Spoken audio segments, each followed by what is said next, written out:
My guest today is Brant Menswar. Brant's a former rock star turned thought leader and keynote speaker. He's written 2 books. The first of these is Black Sheep, Unleash the Extraordinary, Awe-Inspiring, Undiscovered You. In it, Brant explains how to identify what your core, non-negotiable values are so you can live with intention and manifest what matters most to you.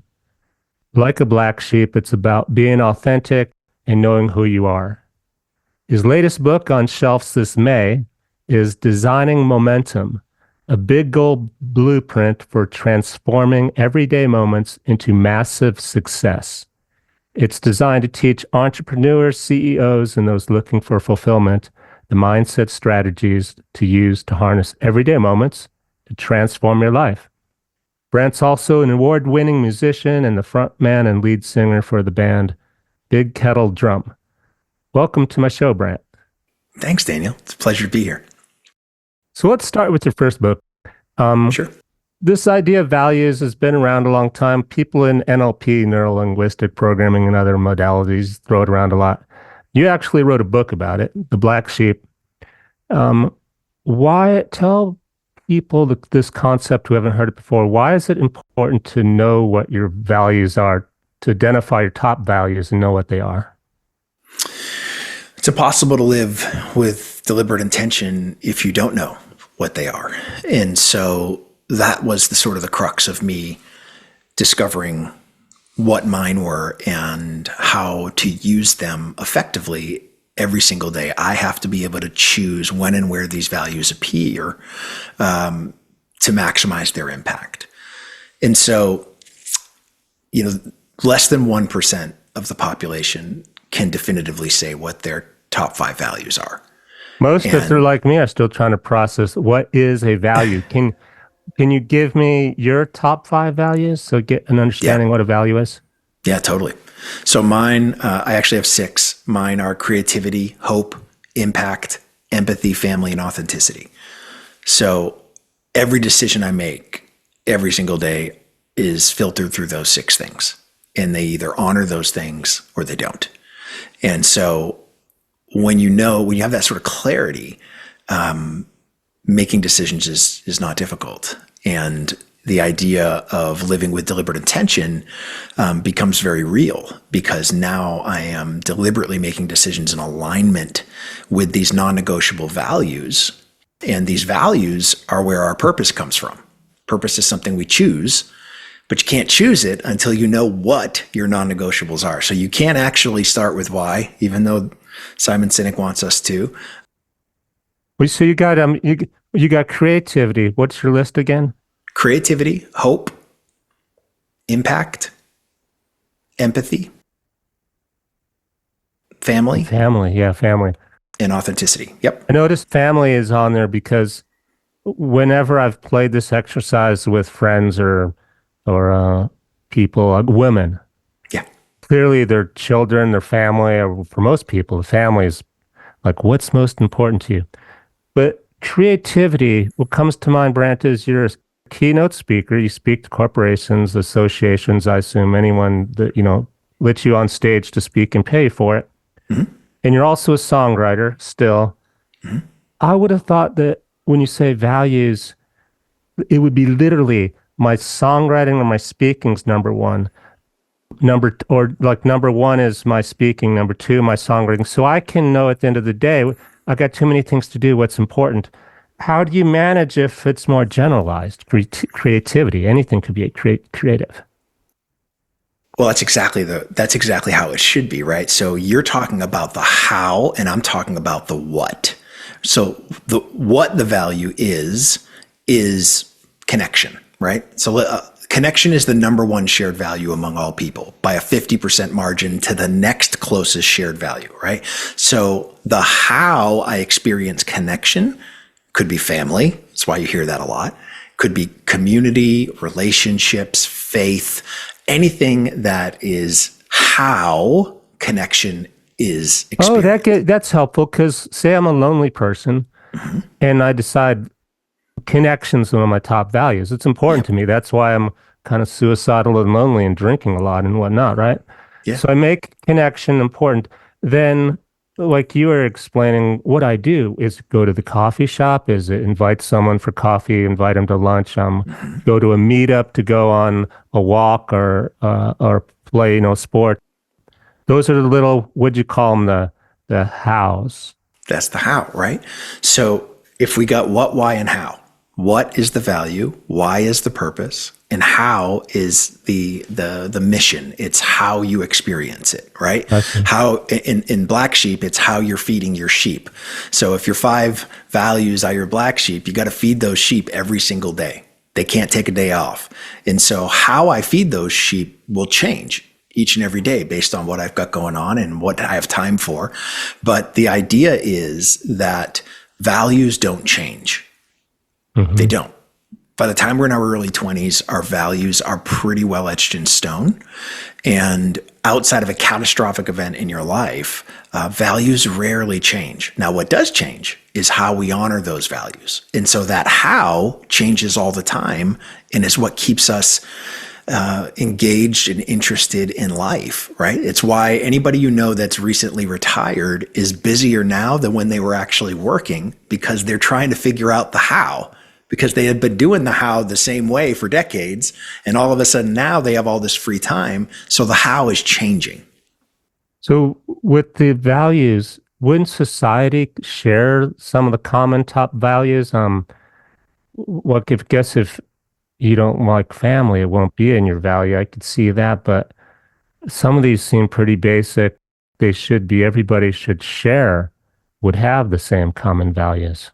So not everybody has the same common values. We have, over 500,000 data points that we've collected since Black Sheep came out in 2020. We have an online assessment that anybody can go on and take the assessment for free and learn what their top 5 values are.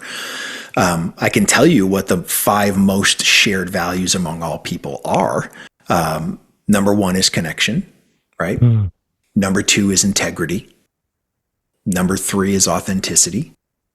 Number 4 is growth. And number 5 is creativity. And that are the top 5. Those are the top 5 values shared among all people. Now, as we go deeper into segments of, gender and age range and industry and all these sorts of things, those values will shift based on, someone in their 20s doesn't value the same thing as someone in their Well, 60s. yeah, let's take integrity, for example. I'm having to process that as what does it mean? What does integrity mean? So here's part of the process of discovering your values. So there is the definition of what integrity is, which I would sum it up as walking the walk, right? Or walking the talk. That's what it is. Integrity is doing what you say you're going to do, right? Being able to develop trust and loyalty and all those sorts of things are all part of integrity. But part of what we do when we help people discover their values is you have to define what you mean by what you say. Because to you, integrity might be something completely different.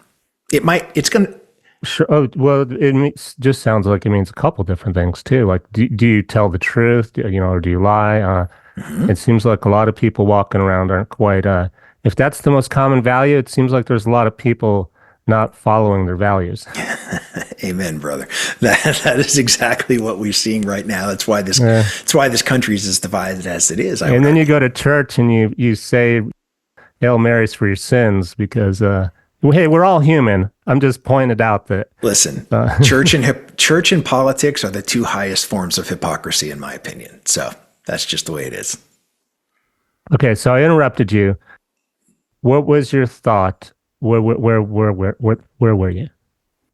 No, we were just talking about there are commonly held shared values. Those are the 5 that at least our research has produced over the last 4 years.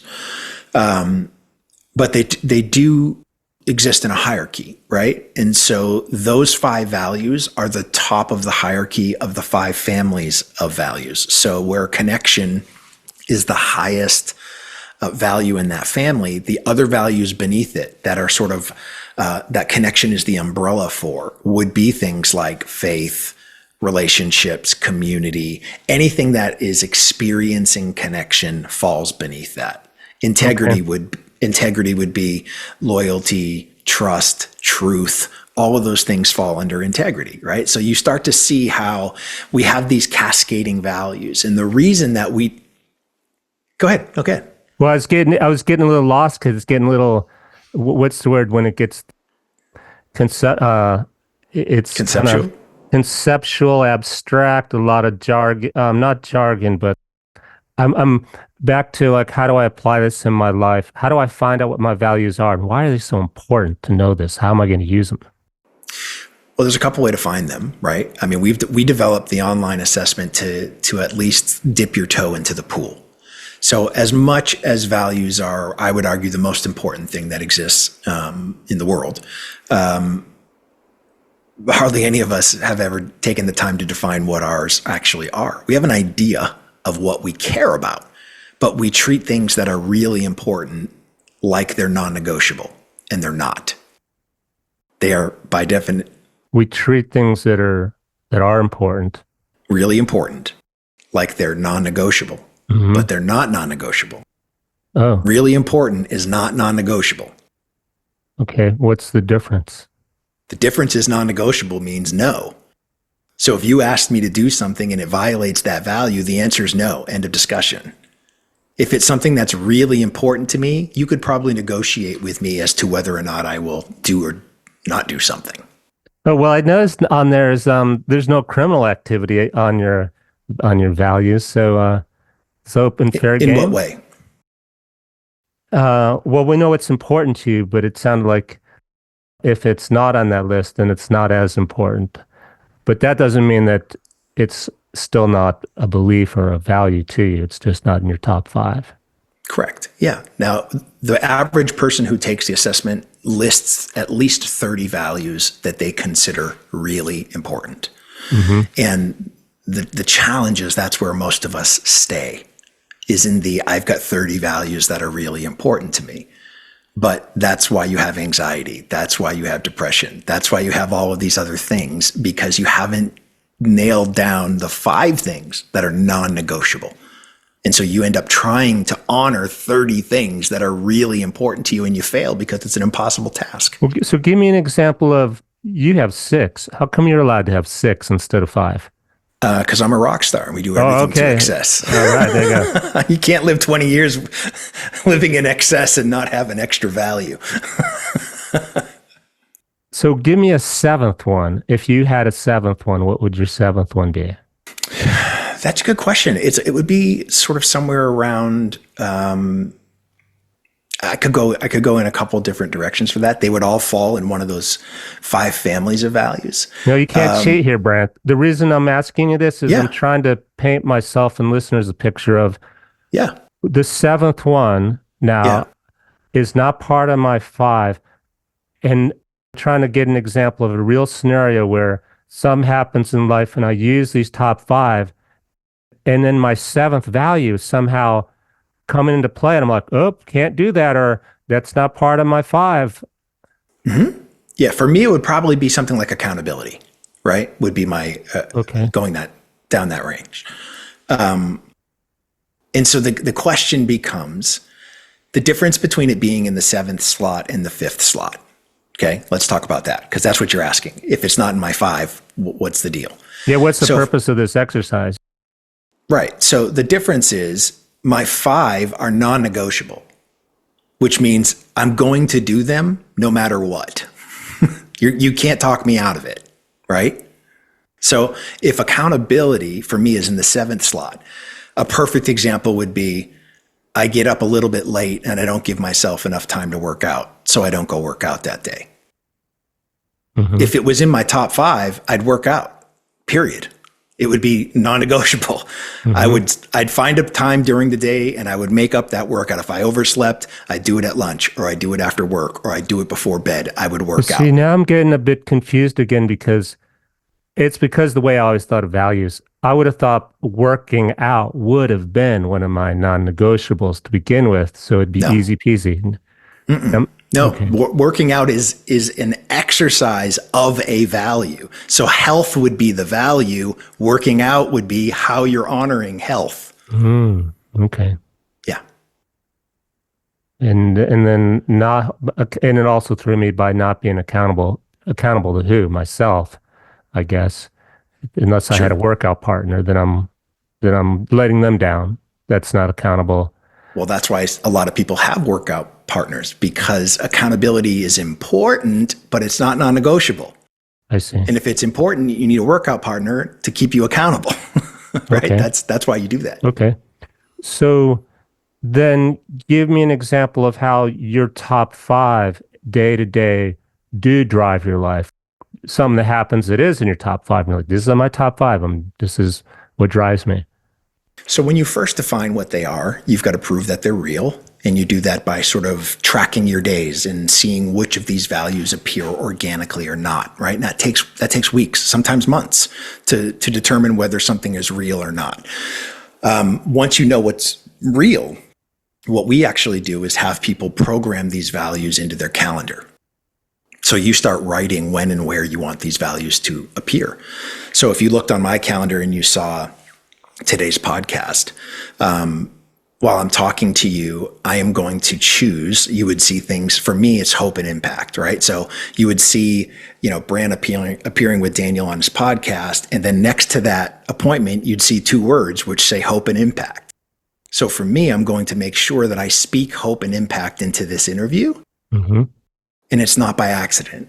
I'm being deliberate. I am going to do these things with deliberate intention because I'm choosing when and where these things appear in my life. So I am programming these values to appear in my day to make sure that I honor all five of them, in my case, six, each and every day. And that's how we take accountability is we're programming them. We're not waiting for an opportune time for them to appear. Hmm. Oh, you know what? I don't see money in any of those top five values. How does money fit in? Well, money is a how, right?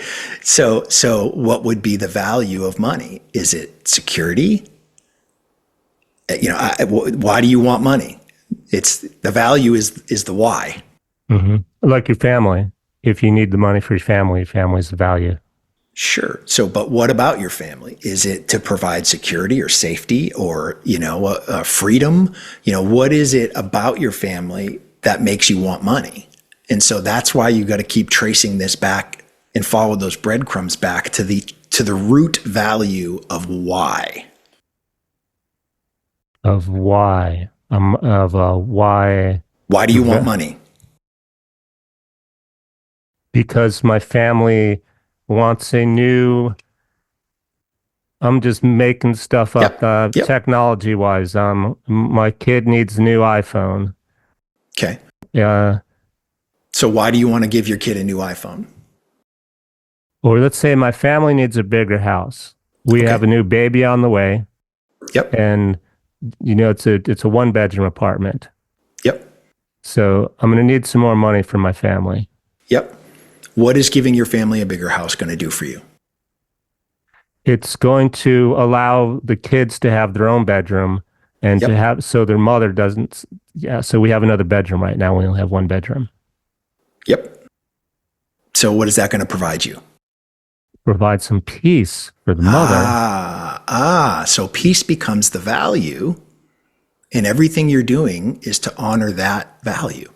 You're buying the house to be able to give this to your kids to have their own bedrooms so that there can be some peace for you, for them. Less stress. It's less stress. Sure. And more comfortability. 100%. I agree with you. But this is how this works, right? Most people stop at money, and it's not the money. This is true. They might say, I need a lot of money. I'm like, for what? Right. But there are those people that aren't paying their bills. They're struggling. They bought a car they shouldn't have bought. They're living in a place they really are squeezed for paying their rent or their mortgage. Totally. But then there are those people that just trying to make enough money to put food on the table too. And that's the bottom line. Totally. But money is the how they are honoring something. They need the money for the what they're trying to answer to, right? Yeah, I need the money to pay my rent to this. Yep. But then why do I want to do that? That's the value. You got to get to the why, right? And so that's the challenge. If one of your values was freedom, and you got too big a house that you don't need this big a house. Now you're having to work for money to pay that when freedom is one of your values. You're kind of in conflict here. Now you got it. That's exactly how it works. Great. Yeah. So how do people, likely this is not a 10-minute process to find out what your values are, right? No, it takes, listen, this is what, if I asked you right now to write down 5, the first thing after you wrote them down, I'd tell you to put them in order from most important to least important. Right? So you've got now a list of 1 to 5. My number one's health, by the way. Okay. I feel unless you're healthy, money doesn't get you anything. Nothing gets you anything if you can't walk, get out of bed. If you're fatigued, tired. Yep. So health is number one to me. Okay. So I would say that whatever you put in position 1 and position 2 of your top 5, what we have discovered is those are more than 90% accurate. Right. So there's a really good chance that you are correct, that most people, go ahead. Tell me, we can't take time to tell people how to do their values because they got to write them all down. Is this how you figure out what's at your top? Because what I did was say I had money as one of my values because I don't know any better. Right. I went down this 30 and I said, what's more important, my money or my health? My health. So I put that at top. And then I said, what's more important, accountability or my health? My health. So that's how it stayed at the top. I kept comparing it to everything else on this big list. That's exactly how our assessment works. So the assessment will present you with about 80 commonly held personal core values. And it's going to say, you have 2.5 minutes to go through this list and select any value that resonates with you.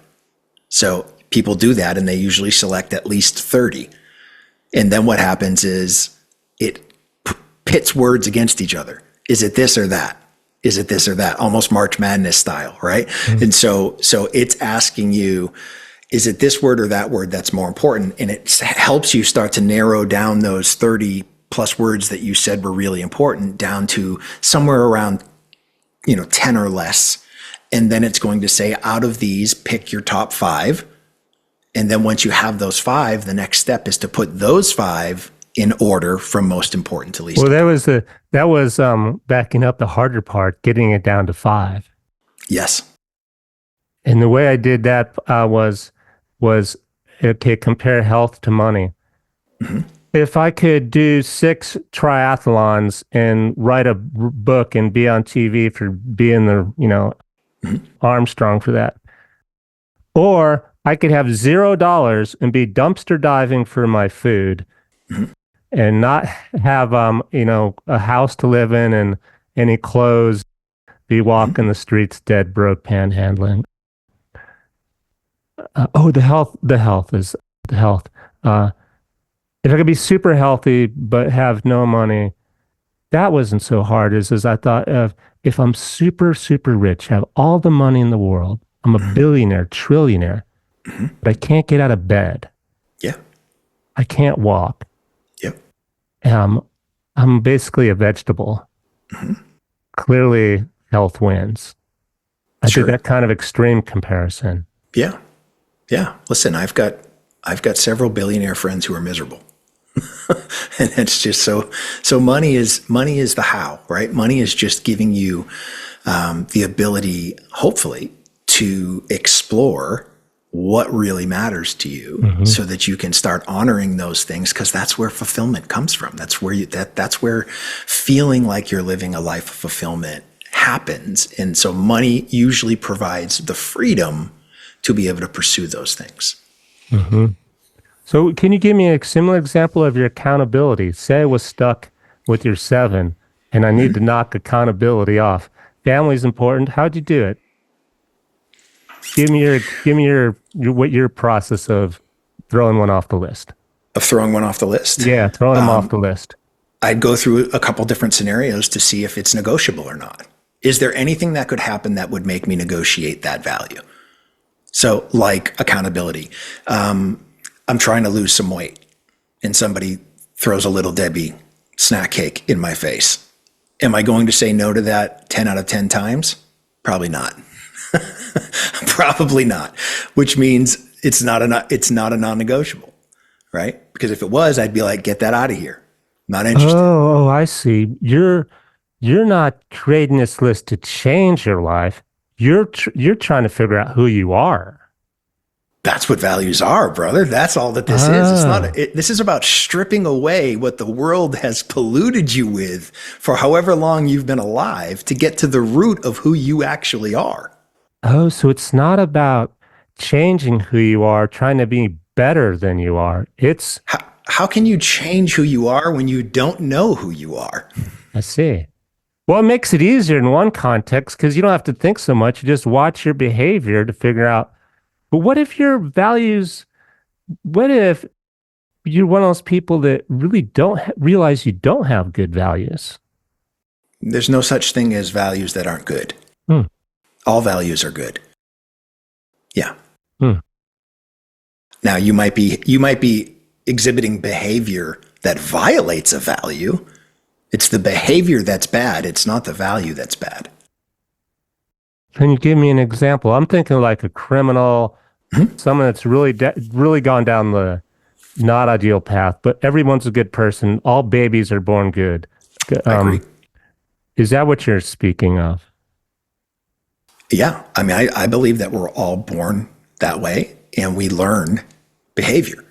And so if you've spent your life in a scenario of learned behavior that isn't good, that isn't moralistic, that isn't, what we would consider healthy, then that behavior ends up taking over.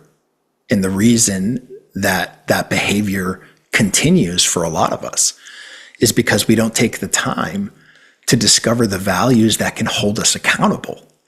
Oh, So the reason, except Brant, this won't work because if I'm that person and I do like we're speaking of, how do I live my life day to day?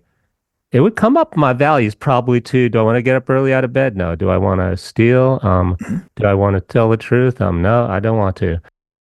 My values might come up kind of not so rosy on my list of values, right?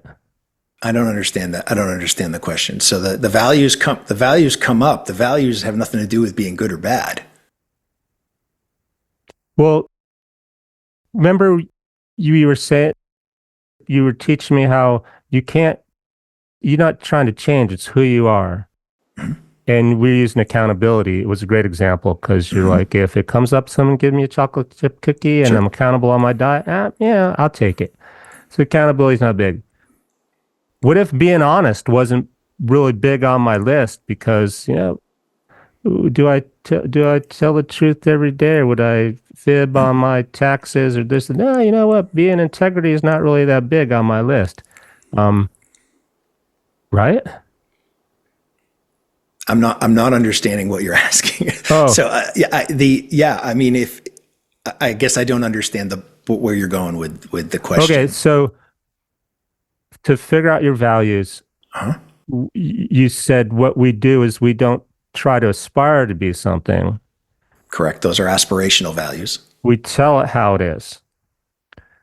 To which I could build a list of values based on my current behavior. No, you can't. It's not behavior. You can't. Don't confuse behavior with values, because Okay. behavior is meant to change. Values are not. Values do not change. Behavior changes all the time, so they are not the same thing and they are not related. Okay. Oh, okay. I'm still processing that because I thought to understand our values more, we looked at how we live day to day. To understand our values more, we have to look at which of these values appear organically in our lives all the time, right? Over and over and over again. These are the things that will tell you whether or not what you think is true is actually true. They're not because you spoke them into existence, they're because they're there organically. Okay. Say I'm a realtor, Yep. um, and I'm trying to sell a house. Yep. And I will do anything to close that house, even though I know the family buying it can't afford it. That in 6 months, the deal they got on their to pay their monthly mortgage is going to flip. It's going to be balloon payment. They're going to be out of their Yep. house. what is my value though? I sell real estate. No, that the value is the how, brother. The value is not the you selling real estate. That's what you do for work. Pretend I am the realtor. You're my coach. Okay. I need to know what your values are. My value is to sell, sell, sell. No, no, that's not a value. That's a how. That's a behavior. That is not a Then value. it's to make money. That's not a value. What it, but I love what I do. I get to show houses. I get to drive all over in a nice Why do you car. want to do those things? I love to win. Okay, why do you love to win? It makes me feel important, successful, freedom. I have financial freedom. I own Okay. my own business, my own real estate company. Yep. So the idea of this is I can't give you an answer to that until you tell me exactly what the five values of that realtor would be. And then I'd be able to look and go, is selling this house to someone who can't afford it going to violate one of these five values that you say are In yours? fact, I need it to be the top salesperson in the book so I can put on the billboard that I sell the most homes and Then it's not a non-negotiable. it's not non-negotiable. It's not a non-negotiable value. If you're going to violate a value because you need money or you need to do this for your family or you need to do that, but by doing it, it violates one of your other values, then that other thing is not a value. Mm. It's not one of your non-negotiables. It's not in your top five. Because if it were, the answer would be, I don't care. I'm not doing that. Well, I mean, I do know a lot of realtors, very few actually, who will do the right thing if the house has a big easement, a big, what do they call it, when there's a lien on it or something like that. And, some of the stuff falls out, will be discovered anyhow. But I know some have a good heart. Used cars person, how to take a used cars person, a car salesperson, for example. You're asking me questions about what happens when we theoretically violate a value. That's what you're asking. Yeah, actually, I was asking how we come up with our values and live by them day by day. I'm, Yep. I'm actually going backwards in my own head, Brant, trying to figure out how I Okay. got on this track. Um, I got a little bit, I was incorrect in my thinking when originally I thought the values are what I think I aspire to be, the person I think I am. And you're right. So back to no, the values are based on your day to day. The values are based on the things that matter most to you that you will not be negotiated with on. Okay. That is what the value is. All right. I know you have on stuff online that walks you through this and Yeah, you have to take the assessment. It's the easiest way okay. to do this. Take the assessment, and the assessment's going to get you started onto this path. It will give you what you think your five values actually are. Now, whether or not that's the truth, that's going to take some time to prove one way or the other. So we have a tracking workbook. It's a 2-week workbook Okay. that you track your values every single day, right? Where do they appear? When do they appear? Who do they appear with? And you start to learn what's real and what's not. Because I promise you, out of the, we've done this with tens of thousands, probably 50,000 people at this point who have taken the assessment. Not one of them have ever started with the five values that they came up with in the assessment. Not one of them has landed on the same five values after they go through the 5-week program of proving what you think is real is real. It's Okay. never been what it starts with, ever. So give me an example. I was using you, and we talked about the common ones. Can you give me an example of a real person, a real client, or someone who really did this, and how they use their values to drive their life to make decisions? Every decision that is presented to them, they filter through those values and ask themselves, is this decision going to honor this value or violate this value? That's how you use it.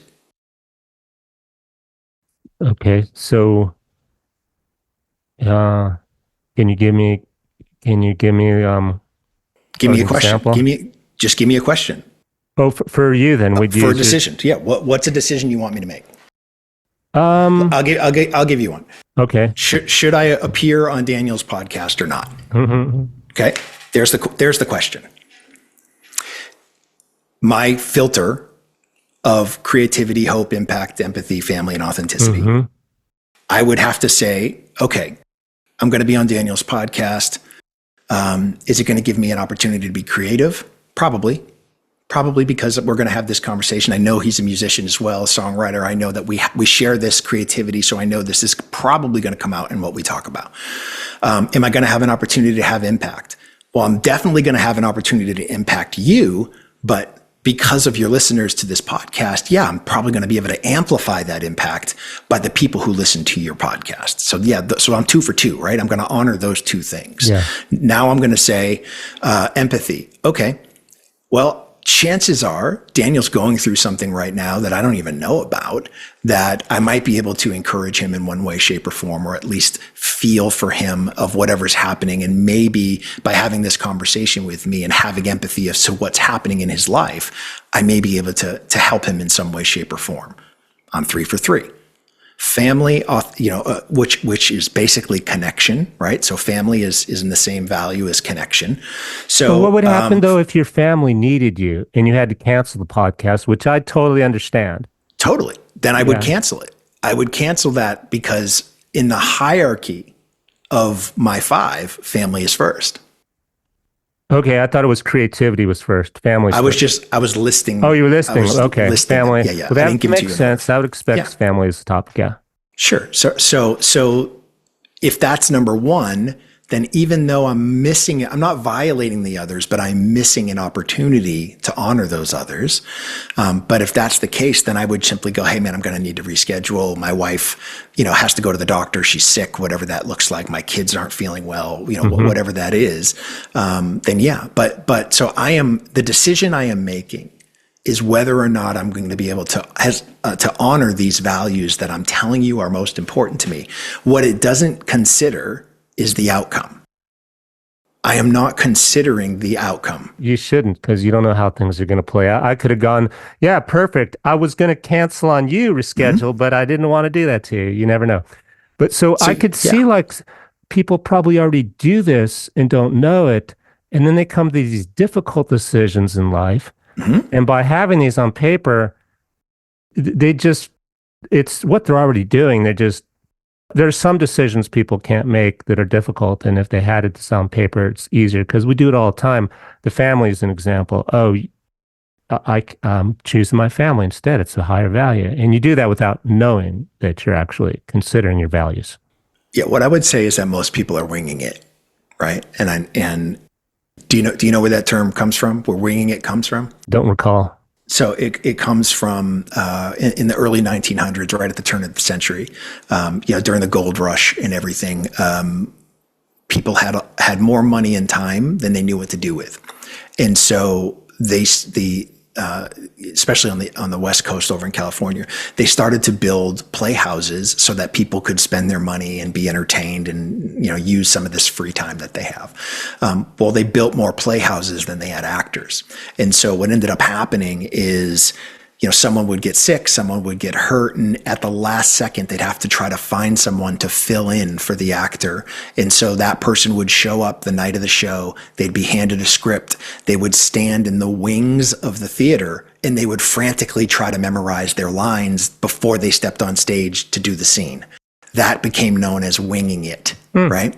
And so I would argue that most people in this day and age have adopted that as the way they live their life. They have no idea what the lines are to their life story.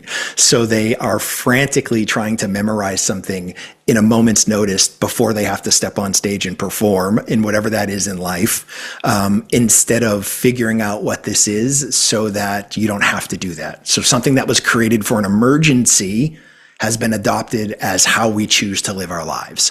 And that's the biggest challenge that we have. It's why we have so much arguing in politics and religion, is because we are frantically trying to form an opinion on something that we haven't taken the time to really figure out what our non-negotiables are. Because if we were talking about values, we'd find that we share more. Well, so Brant, actually, pull me out of the rabbit hole when you want to. But since you mentioned, what came to my mind is religion. Mhm. It's politics, religion. I think part of the issue is with the values with the religion. If I was to literally put the value as I'm Roman Catholic, doesn't this, is that valid, or is the deeper values is what would Jesus do? What are Jesus's values? Okay. So again, you're confusing the value. The value has nothing to do with being Roman Catholic. The value is faith. Okay. So the value would be my faith. The how I honor that faith for me might be by being Catholic. For somebody else, it might be being Presbyterian. For somebody else, it might mean being Buddhist. For somebody else, it might mean being Muslim. So we all value faith. But what I mean is it comes down to like war. We're going to go to war with, say, I'm just making this up on the fly, but plenty of other places in the world besides the United States that are at war and conflict. Yep. Let's take the Palestinian-Israeli conflict, but not real deep, just as an analogy. They have forgotten, say one of your values is peace. How does it seems like there's a conflict now. My core value is peace, but one of my core values is my faith. How do I resolve that? If you are at odds that much, right? Values can be at odds for sure, right? But if they stay at odds, then one of those, I would argue, is not a non-negotiable. I would agree. And that whenever I had that conversation in particular, I'm like, stop the conflict. Then, man, I'm like the father when my kids are fighting. I don't care whose fault it is. People are like, well, you should care whose. I'm like, no, I want peace. Period. I don't care. What I would say is this: if we break this down into what, why, and how, right? What do we care about? Why do we care about it? And how do we honor it? Right? Those are the three things. I would argue hardly any of us have an argument over the what. We don't argue over the value. We argue over the how. How are we going to honor it? How are we going to get to peace? That's right. And in politics, it's, I value education as an example, but how are we going to honor that? For Republicans, they think one thing. For Democrats, they think something else. For independents, they think something else. We all value the education. Well, see, actually, that's not a helpful example, because as an engineer, breaking it down to the simplest, education is, what does that mean? It's give me what you really want out of the education. Right. So is it learning? Is it knowledge? Is it, again, the value would be something like, I value learning, I value knowledge, I value whatever that is. I need to read, but even then, why? Because I need to communicate and I need to understand. That's what we're really getting to. I need to be able to communicate and I need to be able to understand you. If I didn't need to go to school and learn how to read and get educated, and someday with AI and a chip in my head, I might not need to, I wouldn't need education. I would just have a chip implanted at birth and I'd be able to communicate with you. And why we need education, that's why I get hung up with this determining the values and such as why am I really going with this? Why is it useful? Why do I need it? So again, if we looked at education being knowledge, right? So the reason we want to be educated is so we possess the knowledge that we can use to help us get a job, to help us learn how to do surgery on somebody, to help us argue, a case in court, whatever that is. So if knowledge is the value, the argument comes not in the fact that we care about knowledge. The argument would become, what knowledge do we care about? But let's go back to the peace example. Okay. Or not. I just think we left that one hanging, not really resolving it in terms of these are in conflict. I have peace and I have faith. Right. If your faith is telling you to kill somebody else, then you do not have peace as a value, period. End of discussion. It is not one of your values because you wouldn't do that. You can't have peace by doing that. Well, thank you. I think a lot of people would argue with you on that, but I agree. Thank you. They'd be wrong. Yeah. Well, they'll come up with a way to logical it out. And maybe I can do it for them. You take peace off your values if you believe God and your faith is that strong, and basically peace is not a value. If you believe that the only way for your faith to be realized is through violence of some sort, then you cannot value peace if you are in favor of violence. I don't see how those two things can reconcile themselves. And it's okay. You just got to admit it to yourself. That's the truth. My faith is more important than peace. Yeah. Okay. That's the truth. Now back to, if you want to finish. Yeah. Where you were with education. So my point is this, is that I think we can all agree that we value knowledge, right? We value we want our kids to learn something that is going to help them in their future, right? Like we can all agree, and it doesn't matter what side of the fence you're on, we can all agree on that. Where the argument comes is not in that, it's in they don't need to learn this, they need to learn that, right? It's in the specifics of knowledge that I define knowledge differently than you do. I don't, this is, we just moved from Florida, right? So Florida had the whole sort of woke movement where they're trying to take away history. I wondered about that because on your musician page, it came up a lot of stuff in Florida in respect, because a lot of Tom Petty came out of Florida. And but I know you live in Nashville now. I live in Atlanta is where I live now. Yes. Oh, okay. So the idea though was that the argument in Florida has become what is woke, quote unquote woke, and not. I just learned that term this year, and I'm kind of like, I don't, because it's so contradictory. What does it mean? Anyhow, go ahead, Brant. Explain what it means. It's ridiculous. It's just ridiculous. It's ridiculous on every front, right? I'm woke. What does it mean? You can't erase history. What's happened has already happened, and denying it doesn't mean that it's not real. What are you speaking of exactly? I'm naive in the. Oh God! I mean, in Florida, it was everything from Black history to anything in the LGBTQ movement. Anything that wasn't what I would say mainstream white America. How is it related to being awoke now?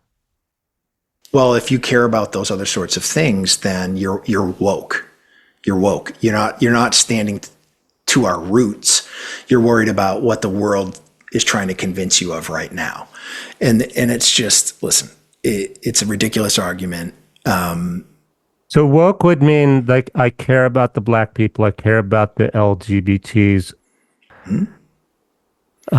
Still working on this because I care about everybody. It would be like, woke would be like the Black Lives Matter movement, the Pride movement, the trans movement, anything like that at all, that isn't what I would consider hardcore, say, right-wing Christian.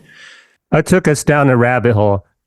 Yeah. Away from the values, I think, unless your value is woke. The point of this whole thing was, if we could keep the focus on the value, we could come to agreement a lot better if we were not focused on how we're going to honor that value. So the value would be, I care about people. In this case, it would be, I care about learning. I want my kid to learn, right? And so no one's arguing that. It comes down to, well, how are they going to learn? What is it that we're going to teach them? Mm-hmm. We're not arguing the learning. We all want our kids to learn, but some people say, well, I only want my kids to learn X, and other people say, I want my kids to learn Y. And so that's where the argument comes in. It's not in the value. Speaking of in terms of history. It's Like I want to learn science or I want to learn math or physics or history or economics. Or I want them to, yeah, I want them to learn what's actually happened in history, or I want them to learn some bastardized version of what I'm willing to agree to. And how does that go into If values again?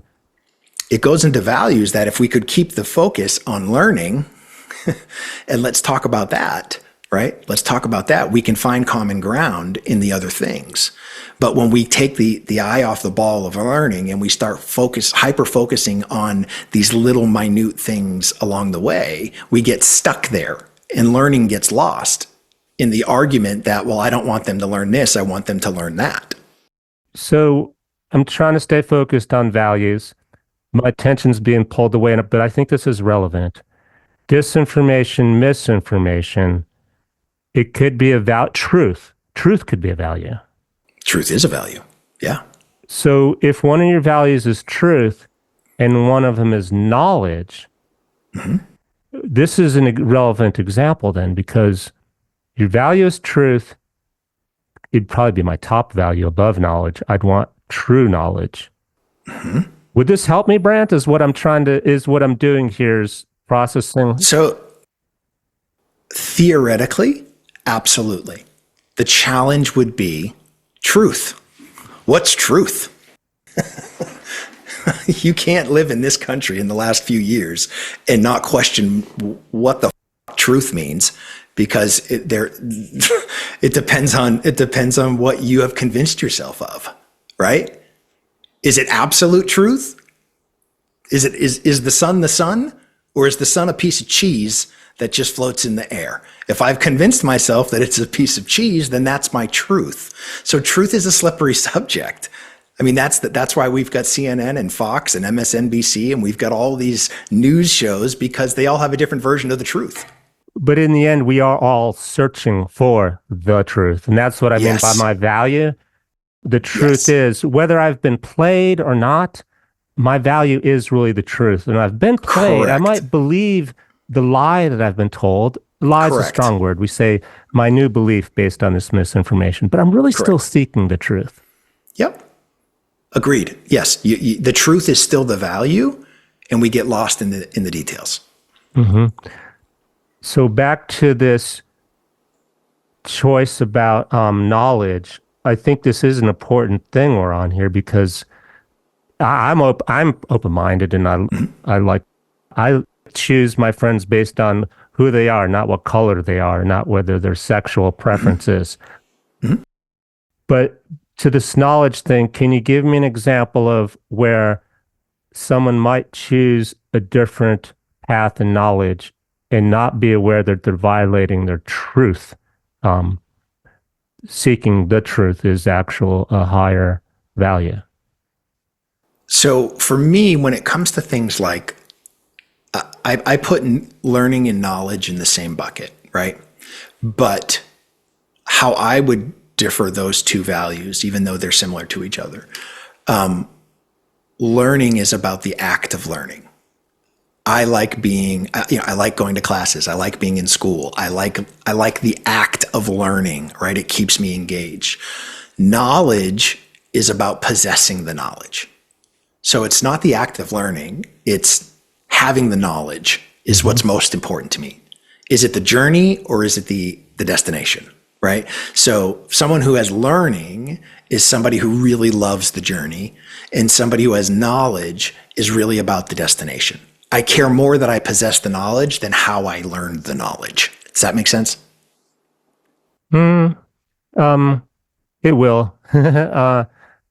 So what I'm saying is that if I was looking at those values, that's what I'm looking at for somebody. Because there's a lot of people who come between learning and knowledge as two values, and they don't know which one is right for them or not, right? So for that person who is going, well, it's either knowledge or learning, but it's one of those two things is one of my non-negotiables. My thing to them is it about the journey, or is it about the destination? Well, an example I can paint in my head. I'm trying to think of putting myself in the shoes. if, say, I'm the professor at this college, knowledge is very important to me. It's part of my job. It's who I am. Yep. What if somebody offered me the truth? I'm just making this up. Sure. Somebody from the government showed up and said, I will show you a UFO. It's real. Yep. And this conflicts with everything that I've accumulated my knowledge for. I guess if the truth was higher in my value list, I would choose that over all this knowledge I've created, which might be based on history that it's not all, not everything. What I would tell you is this. Truth is a very volatile value because truth is subjective. I should say this. Truth has become subjective. We're back to the misinformation, disinformation beliefs on you watch too much TV. That's the tough part of using truth as a value, right? So yes, you want the truth, but truth has become subjective. And that makes it really hard for two people on opposite sides of the fence. Oh, I know what agree. you're speaking of. I know absolutely what you're talking about. I'm, by the way, one of those people I question everything.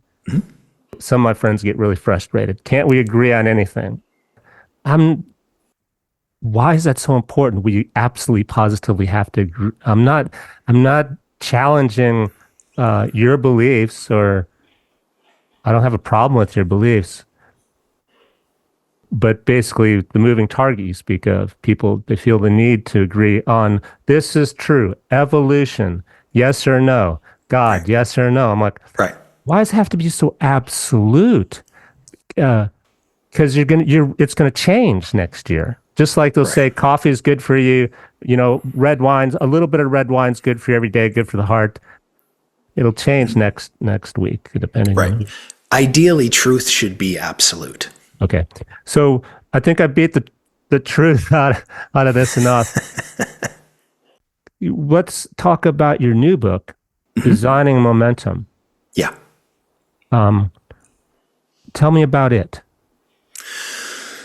So, the first book was rooted in me discovering what mattered most to me while my son battled for his life with cancer, right? And so Theo was diagnosed with a rare blood cancer when he was 12 years old. 14 years old in 2012. And, he battled for 9 years. And during that battle, I had not defined what my non-negotiables were. And so my decision-making was questionable because I was swayed by the emotions of the moment a lot. And so it made me have to discover what my non-negotiables are so that if I ever found myself in this position again, I would know what mattered most and I wouldn't be swayed one way or another. I could stand on my truth, let's say that. And then COVID comes. Theo catches COVID in 2021 in January, and he passes away in February from COVID after cancer beat him up for 9 years. And I, find myself detaching from the world, right? I don't want anything. I don't want to talk to people. I don't want to be around anybody. I don't want to live my life the way that I'm living it without him in it. And after about 18 months or so, one of my inner circle buddies calls me up and he's like, look, I know you've been through something horrible. I'm sorry, but I want you to know something. What I believe in my life is this, is that when you die, you really die twice. The first is when you leave this earth, but the second is when your name is spoken for the last time. So what I want to know is, what are you doing to make sure Theo's second life outlives his first? Because the wallowing in the detachment is not going to get it done. So you need to re-engage. You need to talk about him. You need to bring his message forth. You need to, to share him with the world so that they don't forget who he was.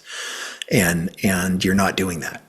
And so what I realized in that moment was that he was right, but I didn't have the motivation to change everything all at once. I only had enough energy to focus on the moment I was in. And so that's where I started. And so starting in really the last half of 2021 into 2022, I started to focus and live my life moment to moment. And can I generate enough momentum in a single moment to catapult myself forward towards my goals?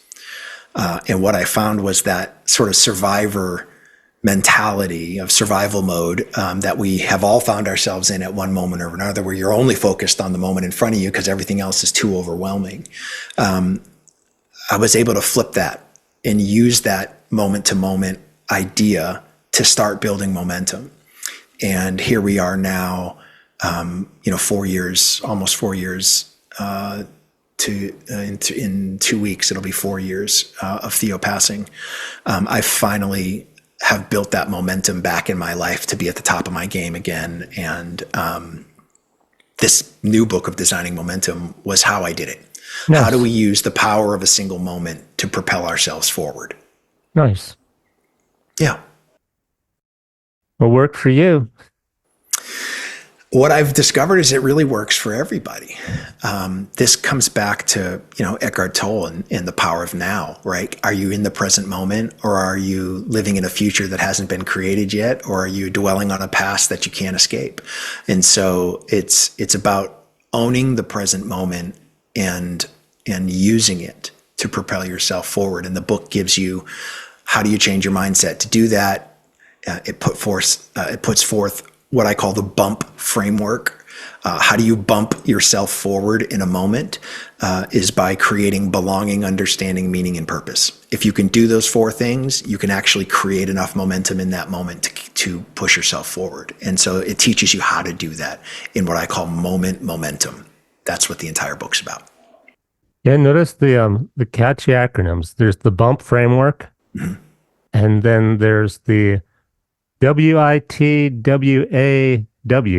Whitwa. Whitwa. Whitwa mindset. What is the Whitwa mindset? The Whitwa mindset is, what if there was a way? If you approach the challenges that you're facing by asking, what if there was a way? What you're doing is tricking your brain's desire for uncertainty, or at least to be able to make something certain, right? So when our brains face uncertainty, it wants to just take that uncertainty and be certain about something as quickly as possible. What it doesn't care about is whether you're right or wrong. It just wants to be certain. And so Whitwa allows you to hack that part of your brain to be able to say, when you say, what if there was a way, you are immediately looking at a positive outcome, right? So whatever the challenge is, you're asking, what if there was a way to overcome this challenge, to get past this particular obstacle? And your brain starts looking for solutions to overcome, right? Mm-hmm. As opposed to, well, this is going to tank us. We're never going to be able to handle this. We're never going to be able to do it. Because the minute you say that, your brain's just trying to confirm it. That's all it's doing. Mm-hmm. So what if there was a way is a way for you to hack that part of your brain to look for the positive potential outcome. It's looking for possibilities. Mm-hmm. It's not looking for negative probabilities. What comes to mind is if I say I'm at a bump, there's a roadblock. Yep. And if I think, what if there was a way, it's taking me into the future, a different picture. Yeah. Already around the bump. Not like, how do we get over the bump? I've already kind of pre-assumed I'm around the bump.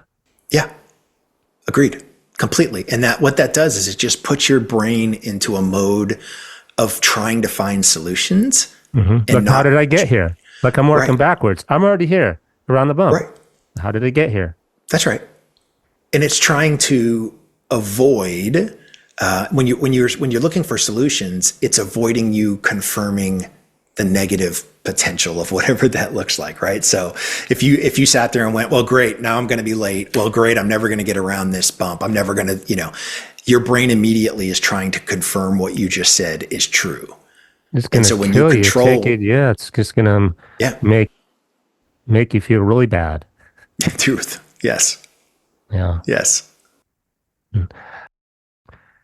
Is there anything else? Is there anything we haven't talked about? No, man, not at all. I think this is great. Listen, it's values work is swimming in the deep end of the pool, right? And sometimes you're treading water. Sometimes you're swimming strong, and sometimes you feel like someone's trying to drown you, right? And that's all part of doing the work to determine what's real and what isn't real. So having spirited discussion, having the courage to question for yourself what's real and what's not. What do you really care about? Can you get honest with yourself? Is this something that you care about, or is it something that somebody told you to care about? Those are the tough questions of growing up and being an adult, and understanding that you have to live your truth, and your truth is not my truth. But if you don't take the time to discover it, you're living somebody else's truth, and that's not doing anybody any favors, right? And so this is why we do this work. It's why we have these discussions, as difficult or confusing as they sometimes can get. The truth is, if we don't have these discussions, we never get to who we were meant to be, and that's the goal. So your website it'll be in the show notes, brantmenswar.com. Are there any other links, or is that the site to go in terms of getting? You can get to all the other, you can get to my book sites, you can get to the assessment, you can get to my socials, all from that. That's probably the easiest way to go. The assessments for the values and your new books. I'll put the book links into Amazon separately, but it was the assessment was circling back to, because I really got us in the swamp with the. It's good. Listen, here's the real challenge, Daniel. Most people don't take the effort that you just did to get into the weeds. They don't. They just blindly accept something, or they don't want to get themselves in a position where they might feel uncomfortable. Life is uncomfortable. Get over it, right? Yeah. So the fact that you're willing to do that is the best possible sign. Also, in terms of drawing boundaries, which is another issue, I don't know about everyone else, but sometimes my boundaries, I can just go, I have my values, top 5, not in there. Sorry, not my fault. I went to Brant's website, did the... Done. Yeah, Blame it on me. I'm happy to take the blame any day. But if you can convince me that what you want to do is in one of my top values, then I'm on board with you. Add a 0 to the ask, and then maybe you can convince me to challenge one of my values, right? Thanks so much for taking the time to be on my show, Brant. Really appreciate it. You bet, brother. Thanks for the invite. Have a great day. You too.